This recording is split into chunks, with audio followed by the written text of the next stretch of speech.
অহাকালি আমাৰ চেণ্ট্ৰেল হলত আমাৰ গোটেই NDA সাংসদসকলৰ বৈঠক হ'ব। তাৰ কাৰণে আমি আজি গুৱাহাটীৰ পৰা দিল্লীলৈ গৈ আছোঁ। আমাৰ লগত আমাৰ বিজুলী কলিতা মেধি ডাঙৰীয়ানী আছে, গুৱাহাটীৰ নৱনিৰ্বাচিত সাংসদ, আৰু আমাৰ NDAৰ যি সহযোগী দল আছে, সহযোগী দলৰ বৈঠক যোৱাকালি হৈ গৈছে আৰু সৰ্বসন্মতিক্ৰমে নৰেন্দ্ৰ মোদী ডাঙৰীয়াক তৃতীয়বাৰৰ বাবে ভাৰতবৰ্ষৰ প্ৰধানমন্ত্ৰীৰ পদত প্ৰতিষ্ঠিত কৰিছে।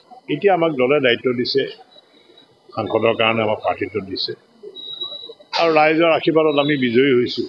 দলৰ কাৰ্যকৰ্তাসকলৰ যি কষ্ট, সেই কষ্টৰ কাৰণে আমি আজি সাংসদ হিচাপে নিৰ্বাচিত হৈছোঁ আৰু সাংসদ জীৱন নতুন জীৱন আৰম্ভ হ'ব। ৰাইজৰ আশা প্ৰত্যাশা তেখেতসকলৰ আছে যে সুন্দৰ সৰ্বাংগ সুন্দৰ গুৱাহাটী এখন নিৰ্মাণ কৰাৰ বাবে, গতিকে তাত আমাৰো অৰিহণা থাকিব আৰু আমিও যিমানখিনি পাৰি আমি শক্তিশালী ৰূপত আমি যাতে গুৱাহাটীখন সৰ্বাংগ সুন্দৰ কৰিব পাৰোঁ, তাৰ বাবে আমাৰ ফালৰ পৰা সম্পূৰ্ণ প্ৰচেষ্টা থাকিব। অহাকালি আমাৰ চেণ্ট্ৰেল হলত আমাৰ গোটেই NDA সাংসদসকলৰ বৈঠক হ'ব। তাৰ কাৰণে আমি আজি গুৱাহাটীৰ পৰা দিল্লীলৈ গৈ আছোঁ।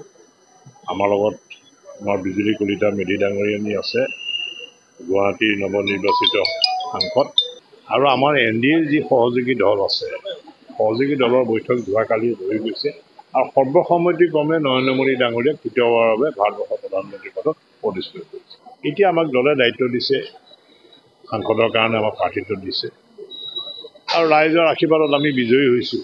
দলৰ কাৰ্যকৰ্তাসকলৰ যি কষ্ট, সেই কষ্টৰ কাৰণে আমি আজি সাংসদ হিচাপে নিৰ্বাচিত হৈছোঁ আৰু সাংসদ জীৱন নতুন জীৱন আৰম্ভ হ'ব। ৰাইজৰ আশা প্ৰত্যাশা তেখেতসকলৰ আছে যে সুন্দৰ সৰ্বাংগ সুন্দৰ গুৱাহাটী এখন নিৰ্মাণ কৰাৰ বাবে, গতিকে তাত আমাৰো অৰিহণা থাকিব আৰু আমিও যিমানখিনি পাৰি আমি শক্তিশালী ৰূপত আমি যাতে গুৱাহাটীখন সৰ্বাংগ সুন্দৰ কৰিব পাৰোঁ, তাৰ বাবে আমাৰ ফালৰ পৰা সম্পূৰ্ণ প্ৰচেষ্টা থাকিব।